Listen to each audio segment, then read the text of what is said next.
देखिए, आज का वीडियो आप लोग को लेकर आए हैं जमाबंदी क्या है और न्यू जमाबंदी कायम कैसे कराएं। भाई बहुत ज़रूरी वीडियो है, आप लोग को जमाबंदी के बारे में जानना है। ज़मीन का जमाबंदी को लेकर अगर जानकारी नहीं है भाई तो समझ लो कुछ भी नहीं पता है, क्योंकि ज़मीन का सबसे मेन जो होता है वो जमाबंदी ही होता है।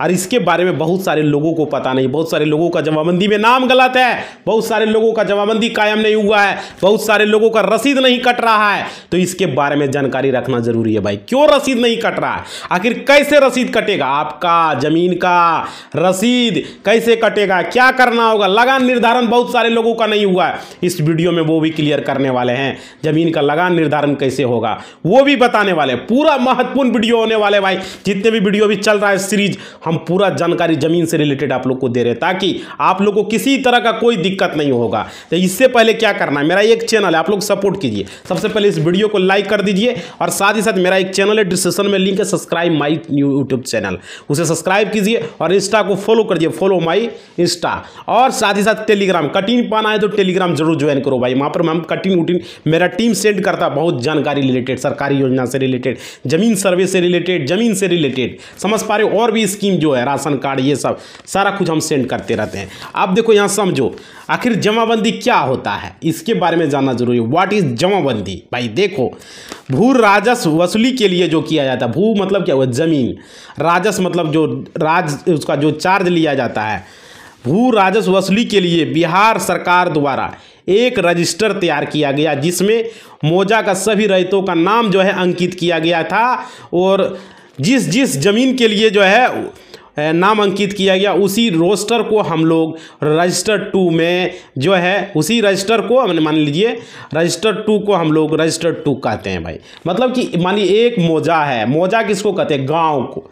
उस गांव में जो ज़मीन है जितना भी, उस ज़मीन का जो भी मतलब कि उसका पूरा विवरण, जिसका किसान का नाम लिख के और एक ही रजिस्टर पर उसका ज़मीन का क्या खाता नंबर है, क्या खसरा नंबर है, क्या चौहद्दी है, क्या लगान है, क्या पूरा लिख के उसमें उसके रैयत का पिता का नाम, रैयत का नाम, पूरा एड्रेस, उसे ही रजिस्टर 2 कहते हैं, जिस रजिस्टर में लिखते हैं भाई। समझ पा रहे हो, रजिस्टर है ना इस तरह का, ये रजिस्टर, ये तो फाइल है, रजिस्टर होता है एक कॉपी की तरह, वो तो मान लो इसको रजिस्टर, तो ये रजिस्टर का इसी में पूरा गांव के जितने भी ज़मीन होता है उसका पूरा लेखा जोखा लिखा रहता है, उसे ही रजिस्टर 2 कहते हैं। कितना ज़मीन है, कितना चौहद्दी है, क्या लगान है, क्या पिता का नाम है, क्या उसका चौहद्दी है, क्या उसका लगान है, पूरा लेखा जोखा लिखा रहता है, उसे ही जमाबंदी कहते हैं। आप समझ में आ गया भाई, ये क्लियर समझ में आ गया। रजिस्टर 2 और रजिस्टर 2 भी उसी को बोला जाता है, जमाबंदी पंजी भी उसको कहते हैं, उसको रजिस्टर 2 भी कहते हैं, और ये आपको पता चल गया, रजिस्टर 2 को ही जमाबंदी पंजी कहते हैं। आप समझिए जमाबंदी कायम कराने की ज़रूरत क्यों है भाई, क्यों ज़रूरत है, क्यों आवश्यकता पड़ा, क्या ज़रूरी है।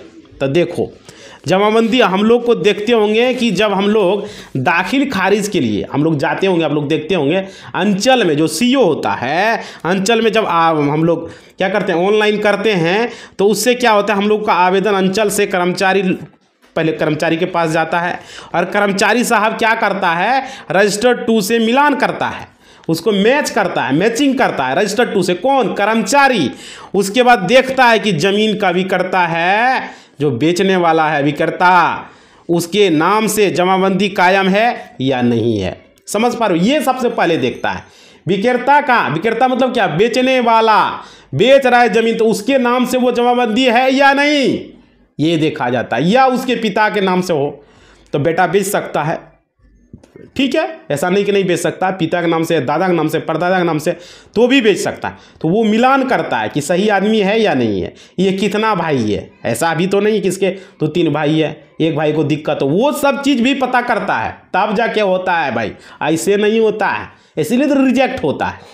कोई पार्टी अगर ऑब्जेक्शन डाल दिया, आपका ही रिश्तेदार अगर ऑब्जेक्शन डाल दिया तो फिर वो दाखिल खारिज नहीं होता है। और बहुत लैंड मोटेशन के लिए लोग अभी बहुत परेशान हैं, समझ पा रहे। इस वीडियो को पूरा देखो, कैसे लगान निर्धारण होगा वो भी हम बताने वाले हैं। आप लोग सबसे पहले वीडियो को लाइक करो भाई, लाइक मोटिवेशन होता है। इस तरह का वीडियो यूट्यूब पर पहली बार आपको आ रहा है, समझा भी रहे हैं, स्टेप बाय स्टेप बता भी रहे हैं। आप देखो यहाँ समझो, ये चीज़ें जो है ये मिलान किया जाता है सीईओ के द्वारा, कर्मचारी के द्वारा कि ये उसके नाम से है या नहीं है, समझ पा रहे, या फिर उसके पूर्वज के नाम से कायम है, दादा परदादा पिता जो भी है भाई कायम है या नहीं है, या छेड़दादा के नाम से है कि भाई, ये भी मैच किया जाता है। अगर कायम होता है उसके दादा परदादा पिता या छेड़दादा के नाम से कायम रहता है तो दाखिल खारिज कर दिया जाता है, पता किया जाता है, कोई ऑब्जेक्शन तो इस पर नहीं है, दाखिल खारिज से किसी पार्टी को कोई दिक्कत नहीं है, नहीं है तो इसका दाखिल खारिज आसानी से हो जाता है। ठीक है, समझ में आ गया। यदि जमाबंदी विक्रेता के नाम से कायम नहीं होता है, समझ पा रहे हो, तो आपके आवेदन को अस्वीकृत कर दिया जाता है, मतलब रिजेक्ट कर दिया जाता है, समझ पा रहे हो। अब देखो, और यह लिख दिया जाता है कि जमीन क्रेता के दखल में है और जमीन विक्रेता के नाम से जमाबंदी कायम नहीं है, समझ पा रहे हो, मतलब कि जो बेचने वाला है उसके दखल में है लेकिन जमाबंदी उसके नाम से कायम नहीं है, इसलिए इसे रिजेक्ट किया जाता है भाई। और आपका जमाबंदी दाखिल खारिज रिजेक्ट हो जाता है, दाखिल खारिज रिजेक्ट हो जाता है। आप ज़मीन खरीदे हुए हैं, आप परेशान है भाई क्या होगा नहीं होगा, समझ पा रहे, इसका समाधान क्या निकलेगा, इस पर कोर्ट में केसेस भी चलने लगता है, लोगों को तरह तरह का दिक्कत होने लगता है भाई। अब समझो, यहाँ पर एक एक चीज़ को हम समझाते हैं। देखो, जानकारी रखना बहुत ज़रूरी है, आपको ज़मीन से रिलेटेड यहाँ पर पूरा मास्टर कोर्स करा देंगे ताकि आपको कल के समय में कोई आपको दिक्कत ना होगा, कोई तरह का दिक्कत, आप अमीन हो जाओगे, एडवोकेट रेंज का जानकारी आपको हो जाएगा। समझो, यहाँ पर अगर हम आपको विस्तार से बताते हैं, पूरा एक्सप्लेन करके बताते हैं कि ब्रिटिश गवर्नमेंट जब था उसके द्वारा 1885, आप लोग को पता होगा, उस समय जो है क्या था, उस समय जो है बिहार सरकारी अधिनियम 1885 लाया उस समय, और क्या किया, उसी के द्वारा सर्वे किया गया भाई। पहले जो सर्वे हुआ वो क्या हुआ, कैस्ट्रल सर्वे हुआ, जिसको CS खतियान बोला जाता है, CS सर्वे बोला जाता है। तो मतलब कि CS सर्वे किया गया, और क्या हुआ, यह सर्वे 1892 से चालू किया गया और 1925 तक यह सर्वे चला। और क्या हुआ, ब्रिटिश सरकार ने क्या किया, अपना फ़ायदा देखने के लिए भाई, अपना फ़ायदा देखने के लिए क्या किया था, वो सर्वे करवाया था। और क्या, यह भी अनुमान लगाया कि हमारे पास जो है राज क्षेत्र मौजा में कितना ज़मीन सिंचित है। सिंचित ज़मीन समझा, कृषि योग्य ज़मीन कि सिंचित ज़मीन, और कितना असिंचित ज़मीन जो कृषि योग्य नहीं है। किसने, उस समय ब्रिटिश सरकार के समय में, जिस समय सर्वे हुआ, कब, 1892 से लेके 1950 तक कैस्ट्रल सर्वे चला भाई। अब देखो यहाँ पर फिर क्या हुआ, कैस्ट्रल सर्वे का देखो डेट याद रखना आप लोग, और उसमें सिंचित ज़मीन का चर्चा हुआ। सिंचित ज़मीन जिसमें कृषि का खेत होता है, और सिंचित ज़मीन जो कृषि का खेती के लिए नहीं होता है। अब देखिए यहाँ पर समझिए, मतलब कितना भी कृषि योग्य ज़मीन है उसे जो है असिंचित बोला जाता है। ठीक है, और कृषि योग्य ज़मीन पर ही लगान लिया जाता है, याद रखिएगा, सिंचित ज़मीन पर यानी जिस पर खेती गृहस्थी होता है उसी का लगान लिया जाता था। और क्या कर लगान लिया जाता था, और उसी का टैक्स जमींदार ब्रिटिश सरकार को देता था भाई। जमींदार जो उसी का टैक्स, जिस पर खेती गृहस्थी होता था उसी का टैक्स उसको मिलता था। किसको, ब्रिटिश सरकार को। जमींदार लेता था रैयत से, रैयत देता था जमींदार को, जमींदार देता था ब्रिटिश सरकार को। ठीक है, अब देखिए क्या हुआ, जब CS खतियान बनने लगा, CS मतलब क्या हुआ, कैस्ट्रल सर्वे का खतियान, उस दौरान तुरंत ब्रिटिश गवर्नमेंट लोग, कर्मचारी लोग एक फील्ड पर आया उसी समय। ठीक है, और क्या देखा कि कौन कौन सा ज़मीन जोत आबाद किया जा रहा है, कौन सा ज़मीन को, समझ पा रहे हो, और कौन कौन लोग कर रहा है जोत आबाद, ये चीज़ें देखने के लिए तो उन्हीं लोगों के नाम से सर्वे कर दिया जाएगा। समझ पा रहे, उस समय आया। अब क्या, लेकिन बहुत सारे ऐसे ज़मीन भी छूट गया जिस पर जो है जोत आबाद नहीं होता था।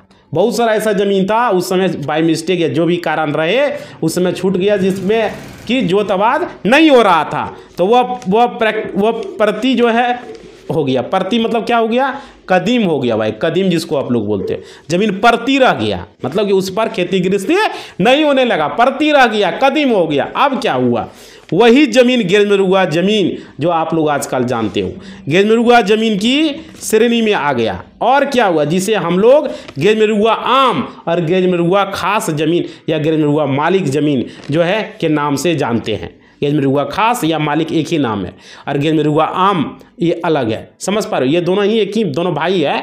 तो ये जो है रह गया। और क्या, उस सभी प्रकार के ज़मीन का सर्वे किया गया, बाकी ज़मीन का सर्वे किया गया लेकिन वो रह गया, और खतियान तैयार किया गया। उसी खतियान को हम लोग रजिस्टर 1 जो है कहते हैं भाई। खतियान को क्या बोलते हैं? रजिस्टर 1 बोलते हैं। अब देखिए, अब रजिस्टर 2 में बात जो है जमाबंदी पंजी की बात आती है, तो रजिस्टर 2 को जमाबंदी पंजी कहते हैं। तो पहले रजिस्टर 1 बना, पहले क्या बना? पहले खतियान बना, जिसको रजिस्टर 1 कहते हैं।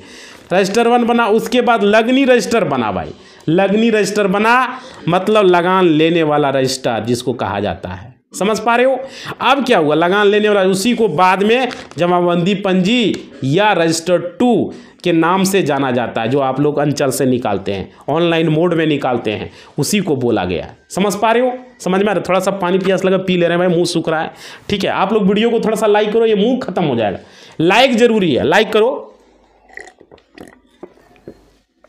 आप लोगों के लिए देखिए हम कितना मेहनत कर रहे हैं, तो आप थोड़ा सा लाइक कर दोगे, हमें अच्छा लगेगा। ठीक है, लाइक जरूर कीजिएगा। आगे देखिए, रजिस्टर 2 के नाम से जो कि लगनी रजिस्टर था, और वह जमींदार जो है बनाता था। कौन बनाता था? जमींदार बनाता था। समझ पर लगनी रजिस्टर को। और देखिए, जमींदार के अंदर ही पूरा मौजा आता था, पूरा गांव का जितना भी जमीन है गांव का, सारा जमींदार के अंदर था। जमींदार हर एक गांव का एक को जमींदार 2 को बना देता था। कौन? राजा सब, और वो असली करता था। आप देखिए, मौजा आता, इसलिए जमींदार एक रजिस्टर लेता था, और जो रैयत के नाम से जो है खतियान बनाता, वो रैयत जो तवाद कर रहा था, उससे वो क्या करता था? वो रजिस्टर उसका नाम लिख के तैयार कर लेता था, ये ज़मीन फलनामा, ये ज़मीन फलनामा, ये खाता खासरा फलनामा, और दे देता था, जाओ करो, और उसका लगान वो वसूलता था जमींदार। अब क्या हुआ? तैयार किया गया, और उसी को क्या किया गया? लगनी रजिस्टर कहा गया, जो लगान लिखता था कि इसको इतना रुपया, उतना रुपया, उतना रुपया, ऐसे करके।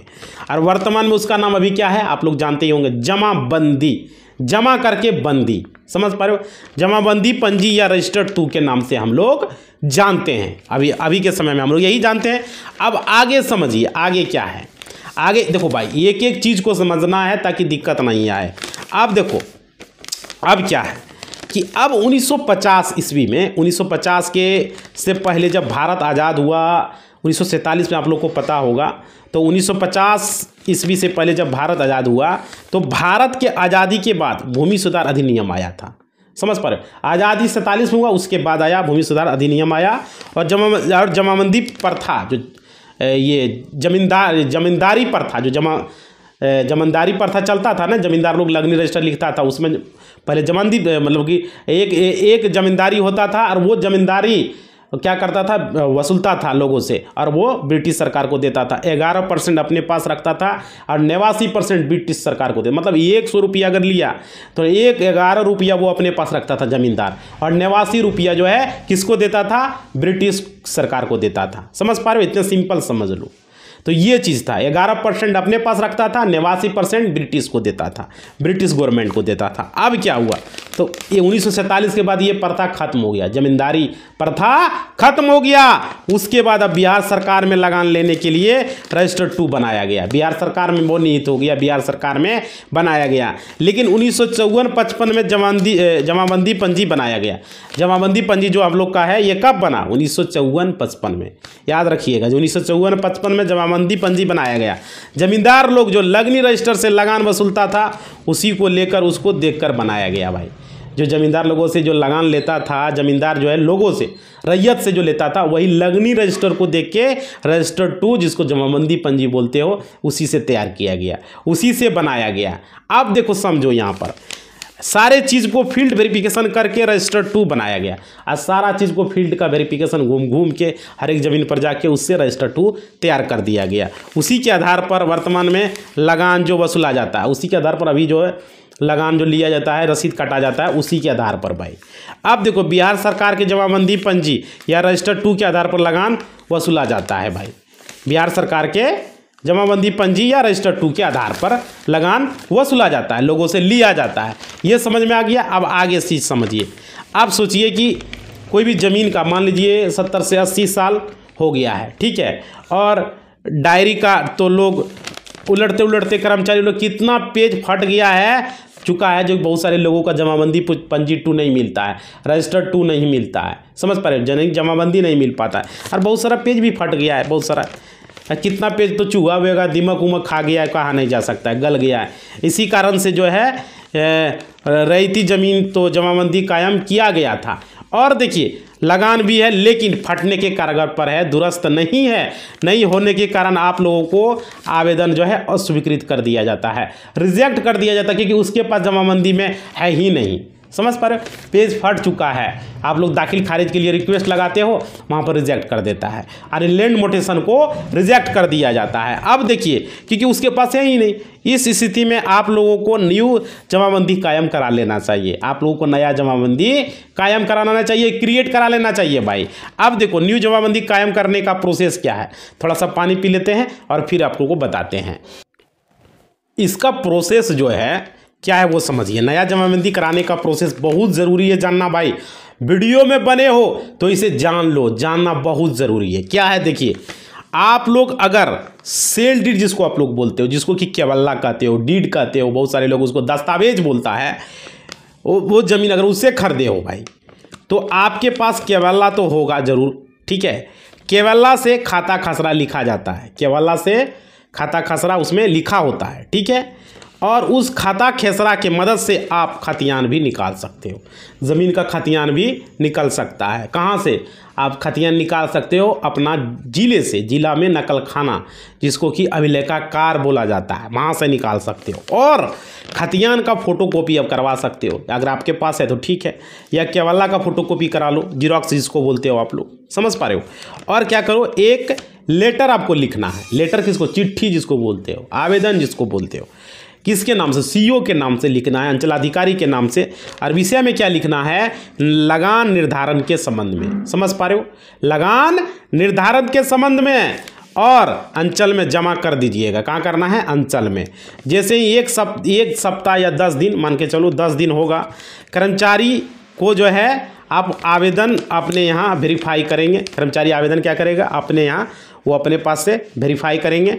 और हो सकेगा तो आप उनसे मिल सकते हैं, कर्मचारी से आप मिल लीजिए और आपका आवेदन वेरीफाई हो जाएगा। तो फील्ड वेरिफिकेशन करने के लिए जो है वो उनको बोलना है कि फील्ड वेरिफिकेशन होगा। उसके बाद क्या होगा? आपके ज़मीन पर आएगा, दखल कब्जा देखेगा कि ज़मीन पर आपका दखल कब्जा है या नहीं है भाई। क्योंकि ऐसे लगान निर्धारण कैसे हो जाएगा? पहले देखा जाएगा, बताया जाएगा नहीं भाई इस तरह की, इस पर कोई ऑब्जेक्शन नहीं है, इसका दखल कब्जा है, ठीक है। तो उसके बाद क्या होगा? आपका दखल कब्जा देखा जाएगा, चौहदी देखेगा, आपका रकबा दिखा जाएगा, उसका एक रिपोर्ट तैयार करेगा वहाँ से, अंचल से जो आएगा सो। और कर्मचारी क्या करेंगे? उसके बाद वो रिपोर्ट को पुनः अंचल में जमा कर देंगे। और उसके बाद अंचल का जो हेड होगा ज़मीन का, राजस्व विभाग के पास आवेदन जाएगा, ठीक है। जो आप लोग जानते हो हर अंचल में हेड होता है रेवेन्यू ऑफिसर। उसके बाद 10 दिन के बाद उस रेवेन्यू ऑफिसर से आपको मिलना है, जो ज़मीन का जो आपका हेड होगा, ठीक है। उसके बाद आपको उसको कहना है कि हमको आपको बोलेगा नापी कराने के लिए। तो सरकारी ज़मीन वहाँ से आएगा, आपको जो चार्ज लगेगा 1000-1500 जो लगता है, अभी जो चार्ज होगा 500, 1000-1500 जो भी चार्ज है, उसका चार्ज आपको वहाँ पर पेमेंट करना है, ठीक है। अपना ज़मीन नापी करके रिपोर्ट देगा, वहाँ से आएगा। और जो रेवेन्यू ऑफिसर होंगे वो सभी चीज़ को देखते हुए एक रिपोर्ट तैयार करेगा वो, ठीक है। नापी करने के बाद सरकारी ज़मीन वहाँ से जाएगा, उसका ऑनलाइन आपको चालान पेमेंट करना होगा, पेमेंट होगा नापी के लिए। और सीईओ से वेरीफाई करवा के उसके बाद आपको क्या होगा? DCLR में भेजा जाएगा वहाँ पर वो लेटर को, तब उसकी जांच होगा। जांच होने के बाद सब चीज़ ठीक रहा तो आपका आदेश किया जाएगा कि इनके नाम से जमाबंदी कायम कर दिया जाए भाई। जांच में अगर सही पाया जाता है तो, समझ पा रहे हो? अब क्या होगा? अब अंचल अधिकारी आपके नाम से जमाबंदी कायम कर देगा और जमाबंदी कायम हो जाएगा और लगान रसीद भी आपको काट दिया जाएगा। इस प्रकार से आप न्यू जमाबंदी कायम कर सकते हो भाई। देखो न्यू जमाबंदी कायम कर सकते हो। इस वीडियो में हमने ये भी बताया, जमाबंदी क्या है वो भी बताया, हमने आपको पूरी जानकारी इस वीडियो में देने का कोशिश किया है। आप चलिए थोड़ा सा आप लोग का कमेंट बॉक्स से वो ले लेते हैं और जानकारी आप लोग को देने का कोशिश करते हैं। देखिए आप लोग लाइक थोड़ा सा बना के रखो भाई, वीडियो को लाइक करोगे तो हम आप लोग के लिए इस तरह का जो है वीडियो बना पाएंगे। तो लाइक ज़रूरी है, लाइक ज़रूरी करना है। तो आप लोग सारे लोग वीडियो को लाइक करो, शेयर करो, हमें अच्छा लगता है, ठीक है। लाइक करते हो तो हमें अच्छा लगता है, तो लाइक करना है भाई, ठीक है।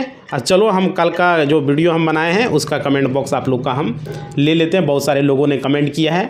देखिए ये लिखा है सचिंदर झा जी ने, इन्होंने लिखा है कमेंट बॉक्स में कि देहात में 70% ज़मीन जो है उसका जो है काबिल लगान है, बसवा संपत्ति बाप दादा के नाम से उतना ही वो नहीं मर गए हैं। अब मान लीजिए आप कहते हैं कि उनके नाम से आप बना लीजिए वंशावली बना देंगे, किसका भूमि कितना बढ़ेगा, ऐसा 70% बिहार में लिए सरकार को सुझाव दीजिए। भाई देखो, सरकार को हम सुझाव ज़रूर देंगे, आप कमेंट थोड़ा सा बढ़िया से लिखिए, हमको इस समझ में नहीं आया क्या आप बोल रहे हैं कि देहात में 70% ज़मीन का विवाद है। ठीक है भाई, ये ज़रूरी है। ज़मीन सर्वे किस लिए किया जा रहा है सचिंदर जी?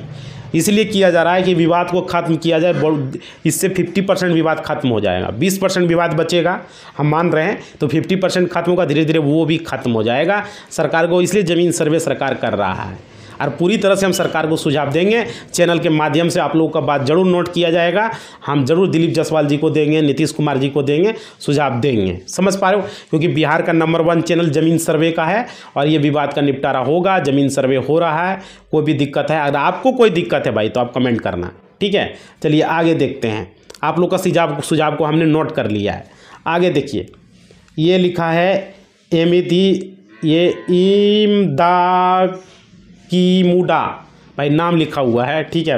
अब जैसा हम पढ़ रहे हैं, इन्होंने लिखा है, सर मेरा ज़मीन में दूसरा कोई कब्जा करके रखा है, लगभग 20 बरस से है, ठीक है, और उस ज़मीन का रसीद नहीं कट रहा है और कर्मचारी बोल रहा है रजिस्टर फट गया है, तो उस ज़मीन का रसीद कैसे कटाएं, दखल कैसे करें?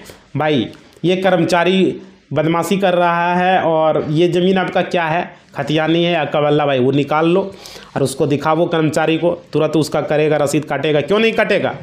रसीद उसका बाप काटेगा। उस पेपर को ऊपर करो, आपका जो ज़मीन है जिस तरह का भी है, मानिए कि आपका खतियानी ज़मीन है, तो खतियान आप कहाँ से निकालना है? आप ज़िला में जाके आप अपना खतियान जो आपका दादा परदादा जिसके नाम से ज़मीन हो, भाई ये आपको जाके निकाल लो। अगर मान लीजिए वो केवल्ला वाला ज़मीन है तो केवल्ला आप रजिस्ट्री कचहरी से निकालो, जो ईस्वी का होगा केवल्ला हुआ। समझ पा रहे हो? खाता खसरा रकबा सब पता होगा, निकालो। पहले रजिस्टर 2 निकाल लो, अगर कुछ नहीं निकाला उसको दिखाओ आंध्रा को कि देखो भाई यहाँ है या नहीं है। समझ पा रहे हो? बहुत सारे लोग ऐसे कर रहा है, दूसरे का ज़मीन कब्जा करके खेती कर रहा है, ये गलत बात है भाई, बता दे रहे हैं हम, ये गलत बात है। और देखिए आगे, राकेश सिंह जी ने कमेंट किया है, सर खतियानी बेलगानी ज़मीन बेलगान है, सुक्त है और एक फरीक अपना पूरा अपने बाबा के नाम से बकास्त में जमाबंदी कर दिया गया और उसी में और भी से रजिस्ट्री भी करवा लिया गया है, उसका भी जमाबंदी जिसके नाम से कराया है उनके नाम से करा लिया गया है, गोपालगंज डिस्ट्रिक्ट से हैं। भाई देखो, हमने इसका स्टेप बताया ज़रूर, उसको फॉलो करो, वो तरीक़ा से करो, अगर उसमें आता है तो आपका होगा, नहीं आता है तो नहीं आता, क्योंकि हमने वीडियो में पूरा बताया है कि क्या करना है क्या नहीं करना है, ठीक है। चलो आगे देखते हैं। आगे लिखा है पंटू साहनी जी ने, इन्होंने लिखा है, नमस्कार सर, मैं आपका वीडियो रोज़ देखता हूँ, आपका समझाने का तरीका बहुत अच्छा है। मेरा एक सवाल है, जिस आदमी से मेरा पापा ने ज़मीन लिया लगभग 1996 में, मेरा कुछ है, मेरे पास 2006 का रसीद भी है, लेकिन अब नहीं काट रहा है। मैंने खतियान भी निकाला, नया पुराना दोनों, पुराना मेरे गिरमेजर हुआ है और नया में अनाबाद सर्वे साधारण कर दिया गया है, लेकिन दखल में उसका नाम है जिससे हमने लिया है, और पुराना नक्शा में नदी है और नया नक्शा में नदी नहीं है, तो क्या होगा? मेरा अनुरोध है सर, कमेंट का जवाब जरूर दीजिएगा, मैं बहुत परेशान हूँ। हर हर महादेव। भाई देखो पेंटो साहनी जी, ये आपका ज़मीन सर्वे अभी हो रहा है, हम आपको यही सलाह देंगे, आप अपना ज़मीन सर्वे में अभी जो नया आपके पास लेटेस्ट है वो उसमें नदी आप बता रहे हैं कि नहीं है, आप जैसा लिखे हुए हैं। देखो भाई, नदी आ जाता है तो वो आपको भी पता है, आप भी जानते हैं कि वो बिहार सरकार का ज़मीन हो जाएगा, ये चीज़ आप लोग को भी पता है। नदी आ जाए, सड़क आ जाए, उस स्थिति में आपका भी ज़मीन बिहार सरकार का, भले आपको मुआवजा दिया जाएगा वो अलग मैटर है, मुआवजा आपको मिलेगा वो अलग चीज़ है, लेकिन वहाँ पर जो सरकारी चीज़ों का जो काम होगा वो सरकार के पक्ष में आ जाएगा। ये चीज़ है, ये चीज़ें आप याद रखिए। लेकिन इससे आपको बचने का तरीका है, अभी सबसे बेटर तरीका है, अभी आप भर के दे दीजिए चुपचाप, ज़्यादा हल्ला नहीं करना, क्योंकि नदी आ जाए, सड़क आ जाए, पहाड़ आ जाए, कोई भी चीज़ है वो सरकारी ज़मीन होता है, ये चीज़ आपको भी पता है। तो क्या आपका ज़मीन पर नदी आया या नहीं आया, या नदी है या नहीं है, कमेंट में आप वो क्लियर करते हैं। अगर नदी नहीं है तो वो आपका ज़मीन है, ठीक है। लेकिन सवाल यहाँ ये उठ रहा है कि आपके पास कागज़ भी है, तो भाई क्यों छोड़ना है, उसका भी ज़मीन सर्वे करवाओ, सारा पर्पट 2 भर के कागज़ दो भाई, हम यही सलाह देंगे। अगर एक बार खतियान बन गया उसका, तो किसी का माँ का मजाल नहीं रोक सकता है। तो ज़मीन सर्वे करवा लो, सबसे बेटर तरीका है। समझ पा रहे हो? अगर ऐसा हो रहा है वो ज़मीन रियली में आपका ज़मीन है, आपके पास सारा कुछ है भी, आप बता रहे हैं, जैसे हमने पढ़ा भी है, सब कुछ सही है, फोर्जर नहीं होना चाहिए भाई, ये समझ लो, सही होना चाहिए, तो आप कोर्ट में टाइटल शूट कर सकते हो, सरकार से लड़ सकते हो। तो उतना लफड़ा में आपको अभी नहीं पड़ना, अभी आप ज़मीन सर्वे करवाओ चुपचाप, बस किसी तरीके से उसका प्रॉपर टू ये सब भर के जमा कर दो और ज़मीन सर्वे करवा लो। एक बार खतियान बन गया ना, फिर काम है, समझ रहे हो? ये काम कर लो, यही चीज़ हम सलाह दे रहे हैं आपको, यही चीज़ आपको करना है, उसके पीछे लग जाओ, जो भी है भाई भर के सारा कुछ जमा दो, सारा फॉलो करो और ज़मीन सर्वे हर हाल में करवाओ। ठीक है, चलो आगे देखते। इसलिए तो ज़मीन सर्वे हो रहा है, जो भी ज़मीन में दिक्कत है आज सरकार चाह रहा है उसका मामला को निपटा दे, इसलिए आप लोग करवा लीजिए। आगे देखिए क्या है, आगे लिखा है MD जहांगीर जी ने, इन्होंने लिखा है कि अंचल में कब सर्वे होगा। भाई ये सब डिटेल आप देख सकते हो वेबसाइट पर, DLRS के वेबसाइट पर जाओ, वहाँ लिखा हुआ कब सर्वे कहाँ क्या होने वाला है। आगे देखिए,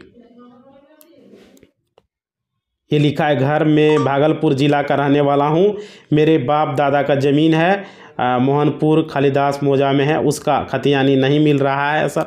भाई ऑनलाइन हो चुका है, जाके निकाल के देखो या नकल खाना में जाओ, वहाँ से निकाल के देखो, जरूरी जाके देखो। अंचल से भी पता करो कैसे मिलेगा, क्या मिलेगा, उसका रजिस्टर टू निकाल के, उसका पेपर निकाल के वहाँ जाओ, खाता खसरा रैयत का नाम, ये सब चीज़ें लेके वहाँ जाओ और निकलवा लो। ठीक है, आगे देखिए, आगे कमेंट किसने लिखा है वो देख लेते हैं।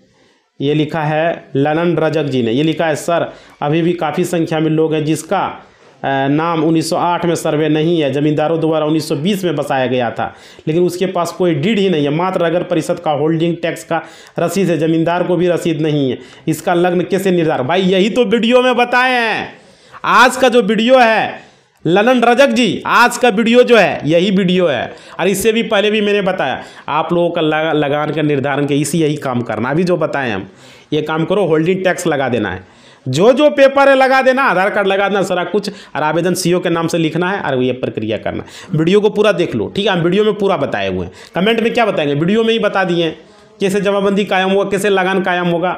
हम इससे पहले भी एक वीडियो बनाए, उसमें भी बताएं और इसमें भी बताए हुए हैं, समझ पा रहे हो? तो ये चीज़ आपको फॉलो करना है।